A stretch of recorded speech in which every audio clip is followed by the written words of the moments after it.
సద్గురుభ్యో నమః.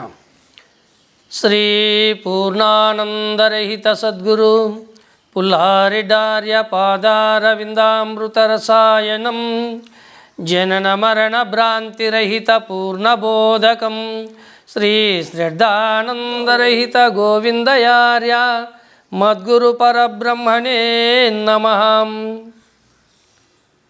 మద్గురుదేవులైన శ్రీ శ్రీ శ్రీ శ్రద్ధానందరహిత గోవిందార్య సద్గురు ప్రభు మహారాజుల వారి పాదపద్మములకు నా యొక్క ద్వాదశి శిరస్సాష్టాంగ నమస్సుమాంజలుడు. స్తోత్రియ బ్రహ్మనిష్టపరులారా, ఆ విధంగా ప్రత్యక్ష ప్రమాణంగా గురుర్ముఖంగా మనము తెలుసుకున్నప్పుడే నిజాన్ని నిర్భయంగా మానవుడు గ్రహించగలడు.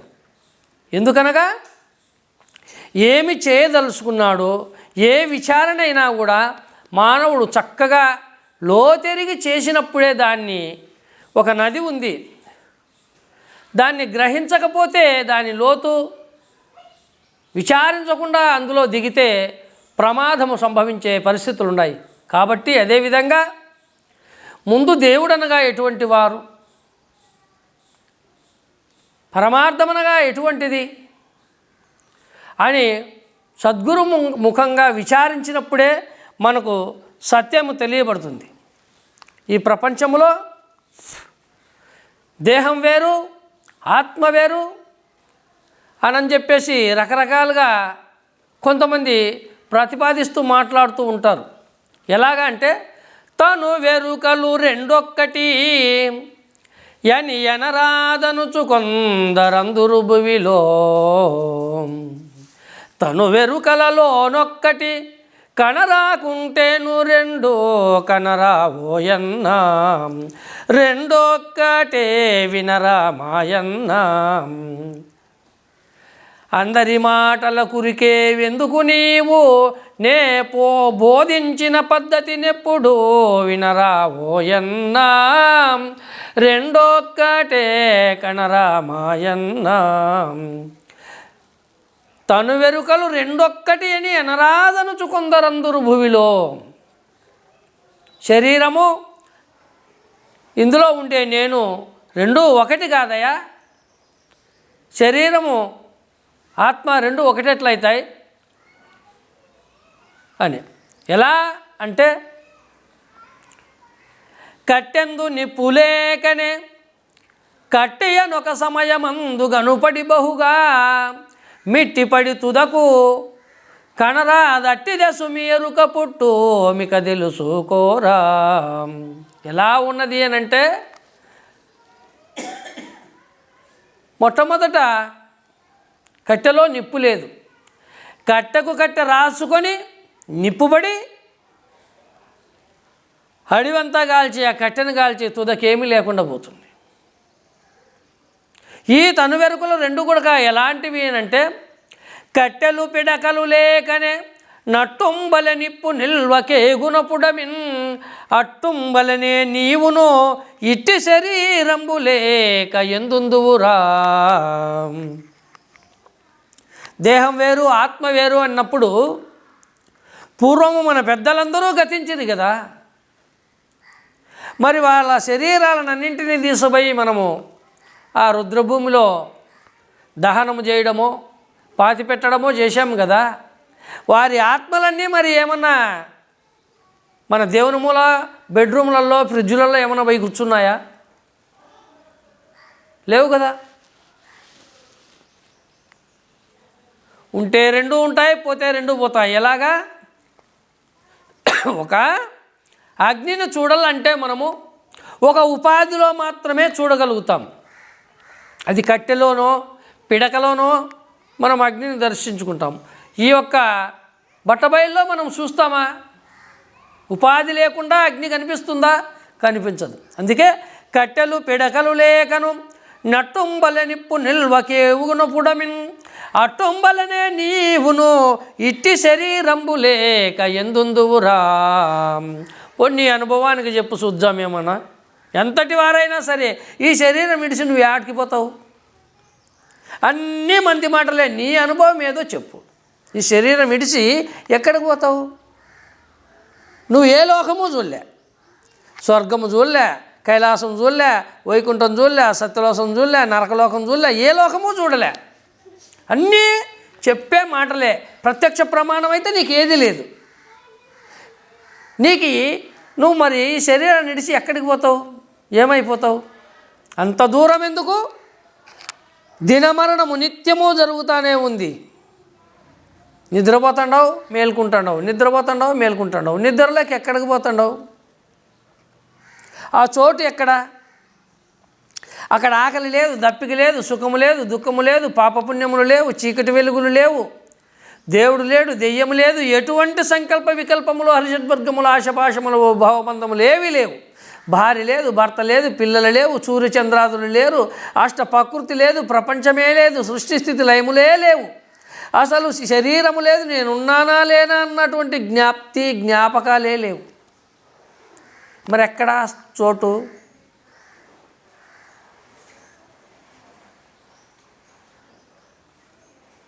మరి ఎలాగ మెలకువలేకొస్తేవి?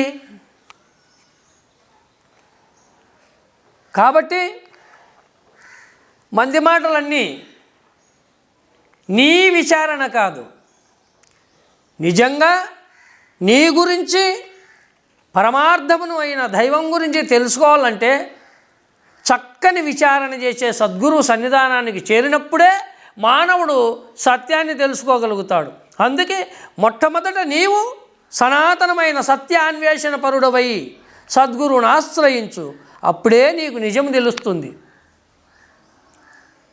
నిజమును తెలిసినటువంటి వారే నిశ్చలమైనటువంటి పరమార్థాన్ని చేరుకోగలుగుతారు. వాళ్ళే భ్రాంతిరహితులు, వాళ్ళే పునర్జన్మరహితులు. ఈ జనన మరణ చక్ర భ్రమరము నుండి బయటపడినటువంటి వారు, భవసాగరము నుండి ఒడ్డుకు చేరుకున్నటువంటి వారు, వారే భ్రాంతిరహితులు. అందుకోసమే ఈ యొక్క దేహీ దేహములు రెండు ఎలా ఉన్నవి అంటే గుడమే మధురము, మధురమే గుడమ గుడా మధురములన్ గొనగొని తొలుతన్ బొడమిన సరిగా ఏదనా బొడమిందొగటేగా రెండో పోయినట్లే గదరా, తను వెరుకాలి ఇట్లయినట్లే గదరా. గుడమే మధురము, మధురమే గుడ మధురములన్ గొనగొని తొలుతన్. బెల్లముంట, ఇంత బెల్లము ఉంట తీసుకొని బుగ్గన పెట్టుకొని రసమంతా మింగి ఉంట బయటికి వస్తుందా? లేదు. పోనీ ఉంటను నములుకొని తిని మింగేసి రసమును బయటికి వస్తుందా? లేదు. ఒకటే రెండులాగా కనిపిస్తూ ఉంది. రసము అదే, ఉంట అదే. ఉంట వేరు, అందులో ఉన్న మాధుర్యమైన తీపి పదార్థము వేరు కాదు. తీపి పదార్థమే ఉంటలాగా, ఉంటనే తీపి పదార్థంలాగా కనిపిస్తూ ఉంది. కానీ విత్తు వేరు, చెట్టు వేరు కాదు. విత్తే చెట్టులాగా కనిపించి మళ్ళా విత్తనం రూపులోకి మారిపోయి విత్తనంగానే రాలి కింద పడుతుందే తప్ప చెట్టుగా రాలిపోదు. విత్తు చెట్టులు రెండు లేవు. విత్తనమే మొట్టమొదట. ఆ చెట్టు లేకుండా విత్తనం ఎట్లా పుట్టింది అని అంటే అబీజో వృక్ష సంపన్నం శాఖ పల్లవ వర్జితం. బీజము కాని బీజము ఇది. అందుకే దీనిని అహం పదార్థమని చెప్పినారు పెద్దలు. నేను అనగా స్వయంభూ. ఈ నేననే ఆత్మ అహం స్వయంభూ. అందుకే అది ఎలాగ ప్రతిపాదించుకుంటా ఉంది అని అంటే అహం బ్రహ్మస్మి, అయమాత్మ బ్రహ్మ, ప్రజ్ఞానం బ్రహ్మ, తత్వమసి బ్రహ్మ అని తనకు తానే చెప్పుకుంటా ఉంది. నేనే దైవాన్ని, నేనే బ్రహ్మను, నేనే ఆత్మను, నేనే అంతా అని చెప్పుకుంటా ఉంది. విచారించితే అసలు తన ఎక్కడ కానీ ఏడే కానీ లేనే లేదు. గాఢ నిద్రలో నీ యొక్క అడ్రస్ ఏముంది? గాఢ నిద్రలో నీకేమన్నా ఉన్నాయా? ప్రూఫ్స్లు ఉన్నాయా? ఆధారాలు ఉన్నాయా? నేనున్నానని, లేనని?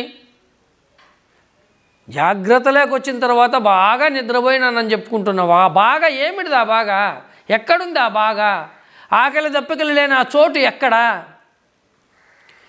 ఎంత ధ్యానము, ఎంత యోగాలు, ఎన్ని సాధనలు చేస్తే నిద్రలో, గాఢ నిద్రలో నిన్ను నీవు మరిచిపోయినటువంటి స్థితిలోకి వెళ్ళిపోయావే, అంతటి స్థితి నువ్వు కుదిరించుకోగలగవా? ఏ సాధన లేకుండా నిర్మలంగా చిన్న కుక్క పిల్లలు, పిల్లిపిల్లలు కూడా పండుకొని నిద్రపోతున్నాయి. ఆ స్థితిని పొందుతూ ఉన్నాయి. నిరంతరము నీవు కూడా నిరంతరం ఆ స్థితిని చెందుతూనే ఉన్నావు. ఏనాడన్నా విచారించితివా? అందుకే వేమారెడ్డి గారు అంటున్నారు, నిద్రలోని నిద్ర నిజముగా తెలిసిన భద్రమగును విద్య బ్రహ్మ విద్య, నిద్ర నెరిగిన వాడు నిర్మల యోగయ విశ్వదాభిరామ వినురవేమాం. ఉన్నది ఉన్నట్లు తెలుసుకోవడం కోసమే సద్గురువుని ఆశ్రయించాల కానీ మాయా ప్రపంచమెమ్మడి పరుగులెత్తితే మాయా బ్రహ్మమునే చేరుకుంటావు. అనగా ఆత్మస్థానాన్నే చేరుకొని ఆత్మ పుడుతూ చస్తూ పునరతి జననం పునరతి మరణం చెందుతూనే ఉంటుంది. ఆత్మ శాశ్వతమని చెప్పినారు. ఆత్మ ఎప్పటికీ శాశ్వతము కాదు. ఆత్మ భ్రాంతిని చెందుతూ ఉంది. భగవద్గీతలో కృష్ణ పరమాత్ముడు అన్నాడు బాగా, వాసాంచి జీర్ణాని యదా విహాయ నవాని గృహ్ణాతి నరోపరాని తదా శరీరాన్ని విహాయ జీర్ణాన్యాన్ని దేహాన్ని నవామి దేహి.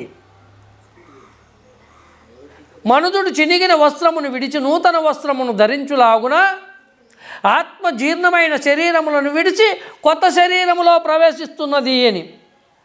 దీన్ని బట్టి మనకేమర్థమవుతూ ఉంది? ఆత్మకు భ్రాంతి వదలక, భ్రాంతి తీరక, భ్రమ తొలగక ఇంకొక శరీరములను ఆశ్రయించుతూ ఉన్నది. దీనిని బట్టి ఆత్మ భ్రమ చెందుతూ ఉన్నది. కాబట్టి నిరంతరము ఈ జనన మరణ ప్రవాహంలో కొట్టుకొని పోతూనే ఉండవలసింది. కాబట్టి ఆత్మ శాశ్వతం ఎలా అవుతుంది? ఒక ఉపాధులలో అనంతకోటి ఈ యొక్క జీవరాశులలో ఉపాధులలో ప్రవేశించే ఈ ఆత్మ శాశ్వతమని ఎలా చెప్పగలుగుతున్నారు? ఆత్మ దేని చేత నాశనము కాదని చెప్తున్నారు. ఎలాగా? పరీక్షించితిరా? విచారించితిరా? విచారణ, చక్కని విచారణ కావాలా. పరీక్ష, ప్రత్యక్ష ప్రమాణము కావాలా. ఏ రకంగా మీరు రెండూ చేయలేదు. కేవలం గ్రంథవాక్యములను మాత్రమే విని ప్రజలకు రుద్దుతున్నారు. నిజమని ప్రజలను మప్పు పెడుతున్నారు.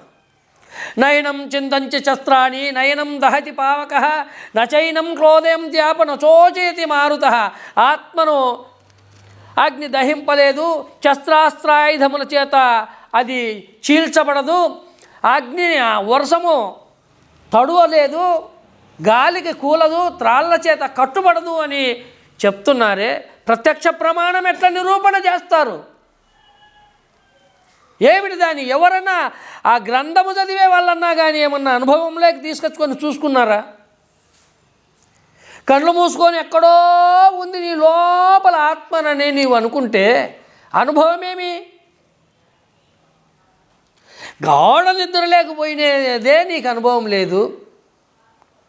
మరి ధ్యానం ఏం చేస్తావు? ధ్యానం లేకపోతే ఏమవుతుంది? జ్ఞానము లీనమవుతుంది. అందుకే పరమార్థము జ్ఞానధారల క్రియల కిందనటువంటిది. నువ్వు ధ్యానం చేసినా, యోగం చేసినా, ఎటువంటి క్రియలు చేసినా పరమార్థము తెలియబడదు. ఎంతటి వారికి హిమాలయ పర్వతాలలో కూర్చొని 10,000 సంవత్సరములు తపస్సు చేసి వచ్చినన్న వాడికి కూడా సత్యము ఏమిటిదో తెలియబడదు. ఎందుకనగా అది కేవలం గురుర్ముఖేన జ్ఞాతవ్యం. గురుముఖంగా మాత్రమే దర్శనమవుతుంది, అన్యదా తెలియబడదు. ఎందుకంటే గురు బ్రహ్మ, గురుర్విష్ణు, గురుదేవో మహేశ్వర. గురు సాక్షాత్ పరబ్రహ్మం అని చెప్పినట్లే తల్లి, తండ్రి, గురువు, దైవం. తల్లి తండ్రిని చూపిస్తుంది, ఇడుగో మీ తండ్రి అని. అలాగే గురువే చూపించాలి, ఇడుగో దైవం అని. తప్ప దైవము ప్రత్యక్షం ఎవరికి కాదు. ఎంతటి వారికి దైవం ప్రత్యక్షం కానే కాదు. అది ఎలా ఉంటుంది అంటే ఒక గురుముఖంగా తప్ప అపరోక్షమౌనే మనుజులకు పరోక్షంబైన బయలు గురుకృపలేకన్. అపరోక్షమౌను మనుజులకు పరోక్షంబైన బయలు గురుకృపాకలుగా. కీలిదేలేని ఎరుక తాతలుగా. ఈ పరితమౌ బుద్ధి విడిచి నీవెప్పుడు ఉపచారములు చేయుచుండుము గురునికి గురుకృపగలుగా. కీలిదే లేని ఎరుక తాతలుగా. అందుకే ఉన్నది ఉన్నట్లు ప్రత్యక్ష ప్రమాణంగా మనము సద్గురువుని ఆశ్రయించి తెలుసుకున్నప్పుడే సత్యమేదో మనకు నిర్భయంగా మనము తెలుసుకొని భ్రాంతిరహితులమై తరించుతాం. ఎందుకనగా చక్కని విచారణ కావాలి. అందుకే ఉన్నది ఉన్నట్లు తెలుసుకోవడం కోసమే మనకు సద్గురువుని ఆశ్రయించి పరమార్థాన్ని తెలుసుకొని భ్రాంతిరహితులమై అందరం కూడా ఆ ఒక్క సద్గురు కృపా అనుగ్రహమునకు పాత్రులమై తరించుదామని తెలియజేస్తూ సద్గురు ప్రభు మహారాజుకు జై.